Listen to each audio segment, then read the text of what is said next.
अष्टप्रहरी नाम संकीर्तन एवं राधाकृष्ण मंदिर प्रतिष्ठा महिला मानक द्वारा 120 घट उत्तोलन खुंटा ब्लॉक अंतर्गत कुलबंध ग्राम आद्य 5/3/2026 रिख अनुष्ठित होईछि अष्टम प्रहरी नाम संकीर्तन।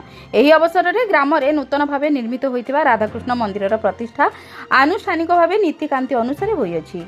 उभय मंदिर प्रतिष्ठा एवं अष्टम प्रहरी नाम संकीर्तन आखपाख अंचल शताधिक महिला माने सामिल होई निष्ठार सहित संकीर्तन सह विराट शोभायात्रा 120 घट ओरीकूल नदीर कोमली घाटरू उत्तोलन करी मंदिर और संकीर्तन स्थल को आनिथिले। एही मंदिर प्रतिष्ठा एवं अष्टम प्रहरी नाम संकीर्तन कार्यक्रम में सम्मानित अतिथि भावे पूर्वतन ब्लॉक अध्यक्षा श्रीमती पुष्पलता मारांडी जोगदे ठाकुरंक कृपा लाभ करथिले। अनुष्ठान कर्मकर्ता श्री साहेब राम महंत, श्रीकांत महंत, भगीरथ महंत एवं वैकुंठ महंत प्रत्यक्ष तत्वावधान में खूब सुंदर भाव में आनंद उल्लासर सहित अनुष्ठित होईछि।